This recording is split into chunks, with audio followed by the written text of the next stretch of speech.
कि इस वीडियो में मैं आप लोगों को बताऊंगा कि मोहनजोदड़ो एक नियोजित शहर कैसे था। सबसे पहला टॉपिक आज का यही रहने वाला है। तो ये जो टॉपिक है आपके सिलेबस का सबसे ज़्यादा इंपॉर्टेंट टॉपिक है, तो आपको ध्यान से समझना है, हर एक पॉइंट्स को ध्यान से और बारीकी से समझना है। बहुत ही आसान भाषा में ऐसा समझा दूंगा ना टॉपिक को कि आप कभी भी भूलोगे नहीं। 1 साल तो आपको कम से कम ये टॉपिक याद रहने वाला है। ठीक है, तो चलिए स्टार्ट करते हैं। देखिए, मोहनजोदड़ो एक नियोजित शहर है। हम बात कर रहे हैं यहाँ पे कि हड़प्पा सभ्यता का जो सबसे ज्यादा नियोजित और सबसे ज्यादा विकसित जो केंद्र था वो मोहनजोदड़ो ही था।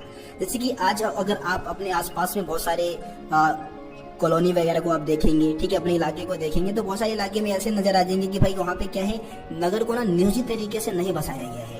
आप गलियों को और नालियों को अगर देखेंगे तो नियोजित ढंग से नहीं बनाया गया है। मकान भी नियोजित तरीके से नहीं बनाए गए हैं। जैसे मेरे आसपास के बहुत सारे इलाके हैं, वहाँ पे क्या है कि भाई लोगों ने घर तो बना लिए हैं, लेकिन उनको पता नहीं है कि भाई नालियों को कहाँ बहाना है। वो क्या करते हैं, खाली प्लॉट जहाँ मिल गया उनको खाली प्लॉट में ही क्या कर दिया, नालियों को बहाना स्टार्ट कर दिया। इससे क्या होता है भाई, मच्छर पनपते हैं और मच्छर फिर क्या करते हैं, बीमारी फैलाते हैं, है ना। तो आज भी बहुत सारे ऐसे इलाके, दिल्ली जैसे शहर में बहुत सारे इलाके आपको दिख जाएंगे जो कि बिल्कुल भी नियोजित तरीके से नहीं बसाए गए हैं। लेकिन आज से हम लगभग 4600 साल पहले की बात कर रहे हैं जब मोहनजोदड़ो का विकास हुआ था। और मोहनजोदड़ो आज के भारतीय नगरों से भी बहुत ज्यादा विकसित था वो, है ना। तो ऐसे कौन से पॉइंट्स में हम बताएंगे जिससे कि मोहनजोदड़ो को एक नियोजित शहर बताता है। ऐसे कौन से कारण है जिससे कि मोहनजोदड़ो एक नियोजित शहर बनता है ना। तो इसमें आपको पहला पॉइंट जो बताना है वो है बस्तियों का विभाजन। देखिए दोस्तों, मोहनजोदड़ो में जो बस्तियों का विभाजन जो किया गया था ना, वो 2 भागों में किया गया था। एक तो आपका दुर्ग था और दूसरा निचला शहर था। ठीक है, इसको हम एक एग्जाम्पल के मदद से समझते हैं। आप लोगों ने बचपन में छोटा भीम जरूर देखा होगा, है ना। तो छोटा भीम में आप लोगों ने देखा होगा कि जहाँ पे भीम रहता था, भीम, चुटकी, और आप कालिया की बात कर सकते हैं, ढोलू बोलू, है ना। बहुत फेमस कैरेक्टर थे यार ये तो। छोटा भीम तो लगभग बहुत सारे जो हम स्टूडेंट है 11th क्लास में, 12th क्लास में आ चुके हैं। लेकिन आप जब 6ठी क्लास में रहे होंगे या 7वीं क्लास में रहे होंगे तो तब आप जरूर छोटा भीम देखते होंगे। तो जहाँ पे छोटा भीम, चुटकी, कालिया, ढोलू भोलू, राजू, है ना, ये सब जहाँ पे रहते थे वो आपको पता है कि बहुत ही दूर तक फैला हुआ था। एक गांव था, बहुत ही दूर तक फैला हुआ था, है ना। इसको हम क्या कह सकते हैं, इसको हम निचला शहर कह सकते हैं। इसके अलावा आप देखेंगे कि जहाँ पे राजा इंद्रवर्मा रहता था, है ना, जहाँ पे राजकुमारी इंदुमती रहती थी, वो बहुत ही ऊंचाई पे बनाया गया था, लेकिन छोटा था, कम ही दूर में फैला हुआ था, छोटा था वो, लेकिन ऊंचाई पे बनाया गया था। इसको हम क्या बोलेंगे, दुर्ग बोलेंगे। ठीक है, तो इस तरीके से बस्तियों का विभाजन मोहनजोदड़ो में जो था वो 2 भागों में किया गया था। दुर्ग यानी कि जो ऊंचाई पे बनाया गया था, निचला शहर जो कि नीचे बनाया गया था लेकिन बहुत ही दूर तक फैला हुआ था।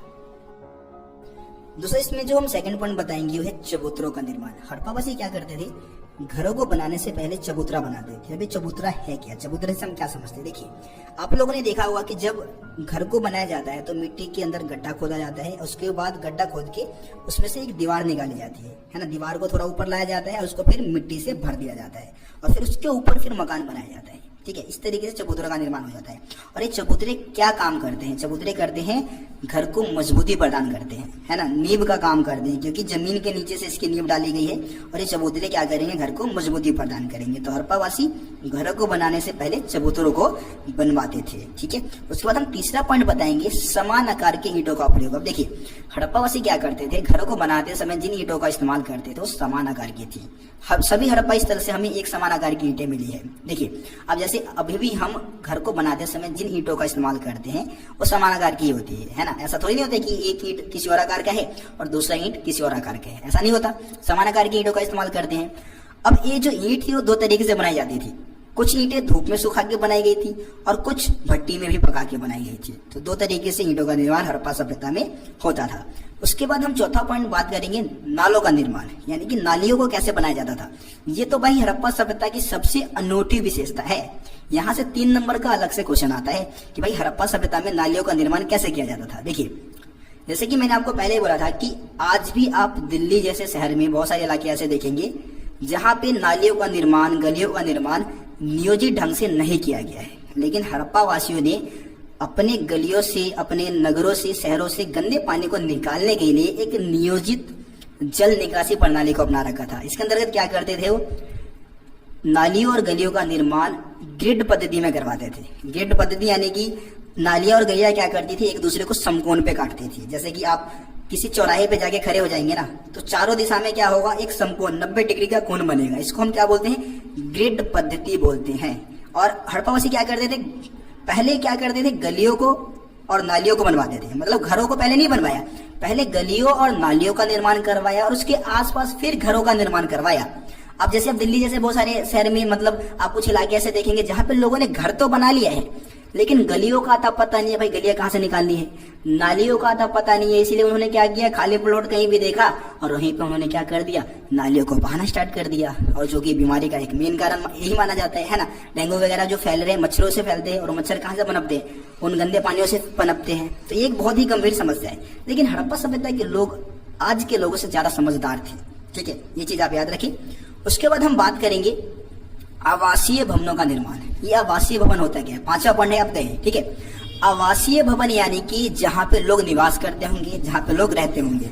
तो हड़प्पा सभ्यता के जो आवासीय भवन है वो इस तरीके से बनाया जाता था कि आवासीय भवन के बीच में होता था आंगन। जैसे कि आप उदाहरण के लिए गांव के भवनों को देख सकते हैं, गांव में जो मकान वगैरह बनाते हैं तो बीच में क्या होता है, आंगन होता है। आंगन के चारों तरफ कमरे बनाए जाते हैं, है ना। और आंगन का प्रयोग ज्यादातर आप देखेंगे कि भाई खाना पकाने के लिए और कटाई करने के लिए करेंगे। विशेषकर हम गर्मियों के मौसम की बात करेंगे तो हड़प्पावासी भी यही करते थे, है ना। आंगन बनाया बीच में, आंगन के चारों तरफ कमरे बना दिए और आंगन का प्रयोग खाना पकाने के लिए, कटाई करने के लिए हड़प्पावासी भी करते थे। तो इस तरीके से आवासीय भवनों का निर्माण होता था। और ये जो आवासीय भवन के जो साक्ष्य मिले हैं हमें निचले शहर में मिले हैं। जो हड़प्पा सभ्यता जो निचला शहर था ना, वहां पे आवासीय भवनों का विस्तार था, ठीक है। उसके बाद हम अगला पॉइंट बात करते हैं, छठा पॉइंट हमारा रहेगा एकांतता को महत्व। अब एकांतता मतलब क्या भैया, देखिए एकांतता का मतलब है गोपनीयता, यानी कि जो घर की बातें है ना वो घर में ही रहे, मियाँ बीवी के बीच में लड़ाई हो गया, संघर्ष हो गया, वो बाहर किसी को पता ना चले। तो इसके लिए वो क्या करते थे, अपने भवनों को इस तरीके से बनाते थे कि एकांतता बनी रहे, है ना। इसके लिए क्या करते थे, भूमि से सटी हुई जो दीवारें होती थी ना उसमें खिड़कियां नहीं बनवाते थे, मतलब कमरे में खिड़कियां होती ही नहीं थी। इसके अलावा मुख्य द्वार यानी कि मेन गेट को इस तरीके से बनाया जाता था कि मेन गेट के माध्यम से सीधे आंगन को या घर के आंतरिक भाग को नहीं देखा जा सकता था, ठीक है। तो ये पॉइंट आप इसमें बता देंगे। उसके बाद हम 7वें पॉइंट की बात कर लेते हैं। 7वां पॉइंट है कुओं का निर्माण। अब जाहिर सी बात है कि यार उस समय हैंडपंप या नलके वगैरह होते नहीं थे, कुओं का ही इस्तेमाल पानी के लिए होता था। अब कुएं ऐसे स्थान पे बनाते थे हड़प्पावासी जहां पे राहगीर, राह में चलने वाला जो व्यक्ति है वो आसानी से कुएं तक पहुंच सके, पानी पी सके। बस अपने लिए नहीं बनवाते थे, सबके लिए होता था वो, है ना। वैसे हर एक घर में एक कुआं होता था, लेकिन कुएं भी ऐसे स्थान पे बनवाते थे जहां पे राहगीर आसानी से पहुंच सके और उसमें से पानी पी सके। लेकिन अभी आप गाँव में जाएंगे तो गाँव में हैंडपंप वगैरह भी डलवाते हैं ना लोग, है ना। नलका वगैरह डलवाएंगे तो घर के अंदर डलवाएंगे ताकि कोई दूसरा व्यक्ति इस्तेमाल ना करे भाई। बहुत सारे ऐसे लोग करते हैं, मतलब कुछ होते हैं ऐसे, ठीक है। तो हड़प्पावासी कुओं का निर्माण ऐसे स्थान पे करवाते थे जहां पे राहगीर पहुंच सके और उसमें से पानी पी सके। मोहनजोदड़ो से जो कुओं की जो टोटल संख्या मिली है साक्ष्य के रूप में वो 700 कुओं की संख्या मोहनजोदड़ो से मिली है, ठीक है। उसके बाद आखिरी पॉइंट हम बात करेंगे दुर्ग की। जो हड़प्पा सभ्यता का जो दुर्ग है ना, दुर्ग से हमें क्या मिला है, 2 सार्वजनिक संरचनाओं के साक्ष्य मिले हैं। एक तो आपका माल गोदाम है, ठीक है, और दूसरा है विशाल स्नानागार। ये दोनों ही सार्वजनिक संरचना थी जिसका इस्तेमाल सभी लोग कर सकते थे। माल गोदाम में आपको पता है कि भाई अनाज को स्टोर करके रखा जाता होगा। माल गोदाम की संरचना लकड़ियों की बनी हुई थी, जो संरचना थी वो लकड़ी की बनी थी, इस कारण ये नष्ट हो चुकी है। इसके बारे में हमारे पास कोई खास जानकारी नहीं है। हमारे पास जानकारी है विशाल स्नानागार के बारे में। देखिए विशाल स्नानागार एक आयताकार जलाशय था।